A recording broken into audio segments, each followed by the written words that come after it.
বাংলাদেশের মাটিতে কোনো ম্যাচ হয়েছে আর আমরা গ্যালারিতে ছিলাম না এরকম রেকর্ড নাই।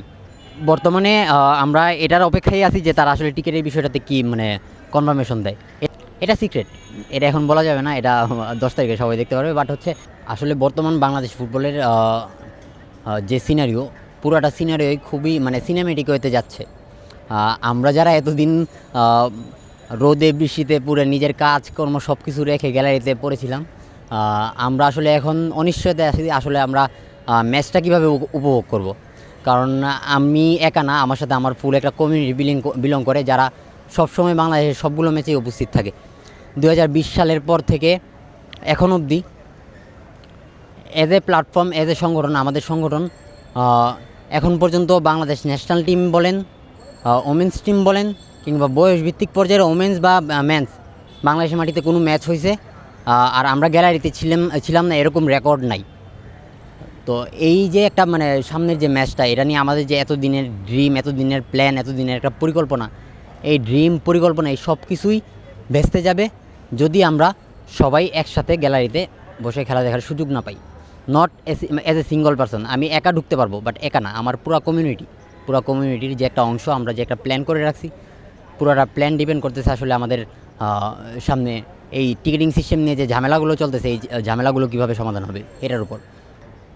আমার ইতিমধ্যে মানে আমাদের সংগঠনের পক্ষ থেকে বোর্ডের 2 জন সহসভাপতি, সিনিয়র সহসভাপতি, ইভেন সভাপতি পর্যন্ত মানে আমাদের কথা হয়েছে। প্লাস আমরা অনেক আগেই চিঠি দিয়ে রাখছি আমাদের রিকোয়ারমেন্টসের ব্যাপারে, এখন পর্যন্ত জবাব পাইনি। তারা আমাদের আশ্বস্ত করছিল যে আমাদের বিষয়টা তারা দেখবে, যাতে আমাদের এন্ট্রেন্সটা মানে একদম নিরবিচ্ছিন্ন হয়, বা আমাদের অ্যাক্টিভিটিসগুলো যেগুলো আমরা করি এগুলো যাতে আমরা সুন্দরভাবে ইমপ্লিমেন্ট করতে পারি। আগের কমিটির দায়িত্ব থাকা অবস্থায় আমরা যেই সমস্যাগুলো সম্মুখীন হয়েছিলাম সেগুলো যাতে আর ফেস করতে না হয়। তো এখনও সেই আশায় আছি, আশা করি তারা বিষয়টা বিবেচনায় নেবে। বর্তমানে আমরা এটার অপেক্ষায় আছি যে তারা আসলে টিকিটের বিষয়টাতে কি মানে কনফার্মেশন দেয়। এটার উপরেই আসলে আমাদের 10 তারিখের পুরো প্ল্যানটা ডিপেন্ড করতেছে।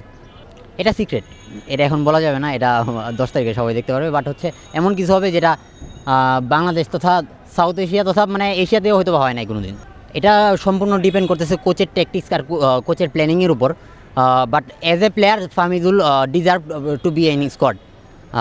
তবে আমরা আগে ফাহমিদুলকে বরণ করব এয়ারপোর্ট থেকেই, তারপরে হচ্ছে তাকে মাঠে নামানোর জন্য যা করা লাগে সেটাই করবো। ইভেন আমরা তার জন্য যেদিন রাজপথে নামছি সেদিনই প্রতিজ্ঞা করে নামছিলাম, সে যেদিন নামবে গ্যালারিতে তাকে রাজকীয় একটা বরণের মাধ্যমে বরণ করে নিব। এখন আমরা একই সাথে বাফুফের এই যে টিকিটিং ইস্যু সহ আমাদের ম্যাচ ইভেন্টের বিভিন্ন পরিকল্পনা প্লাস ফাহমিদুল বরণ সবগুলো নিয়ে কাজ করতেছি। তবে ইনশাল্লাহ ফাহমিদুলকে বরণ করার জন্য আমাদের প্ল্যান আছে, আর এটা সবাই দেখতে পাবে সে দেশে নামে। আমরা এখন আগামীকাল পর্যন্ত অপেক্ষা করব বাফুফের আমাদের, যেহেতু আমরা মোটামুটি ম্যাচ ডেটের আরও 55 দিন 52 দিন আগ থেকে তাদের সাথে যোগাযোগ করতেছি কী করবে না করবে।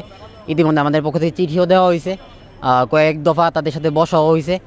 তো আমরা আসলে ফাইনাল মানে ডিক্লারেশনের অপেক্ষায় আছে আর কি। যদি এটা না পাই তারপর আগামীকাল আমরা হয়তো একটা সিদ্ধান্ত নিব আমরা কী করব। ব্যক্তিগতভাবে আমার কোনো দিন কোনো যোগাযোগ হয় নাই আলট্রাসের পক্ষ থেকে, আমারও মানে অথরিটি থেকে কারোর যোগাযোগ হয়েছে কিনা এটাও আমি জানি না। আমরা এজ এ প্লেয়ার তাকে পছন্দ করি, এজ এ প্লেয়ার তার যে স্কিল বা তার সম্পর্কে যতটুকু দেখছি, তার খেলা যতটুকু দেখছি ততটুকু তার মনে হয়েছে যে সে বাংলাদেশ ফুটবল টিমের কলটা ডিজার্ভ করে। বর্তমান প্রেক্ষাপটে সে আসলে আমাদের টিমটা আরও ইফেক্টিভ গেম প্লে মানে ইমপ্লিমেন্ট করতে পারবে মাঠে, সেই জন্য আমরা তার জন্য মাঠে ছিলাম। তার সাথে আমাদের কোনো ব্যক্তিগত কোনো সম্পর্ক কোনো দিন ছিল না। ইনশাল্লাহ সামনের দিনগুলোতে সে একজন প্লেয়ার আর আমরা একটা সমর্থক গোষ্ঠী, এই প্লেয়ারের বাইরে আলাদা কোনো সম্পর্ক ক্রিয়েট হবেও না। যেই খেলুক, কোচ যাকেই খেলাবে, যদি ডিজার্ভিং মানে যারা ডিজার্ভ করে তাদেরকে নিয়ে যদি কোচের সেরা একাদশ সাজায়, আর তাহলে আমরা আসলে মানে জয় ভিন্ন কিছু ভাবতেছি না। হোম ম্যাচ মানে আমরা মানে 3 পয়েন্ট, আমার কাছে এখন জাস্ট হচ্ছে 3 পয়েন্ট। আমি পয়েন্ট লুজ করবো না, আমি ম্যাচ মানে হারার পক্ষে না, মানে হারবো না, এটা আটকাইতে প্রয়োজনে আমরা মাঠে নামবো।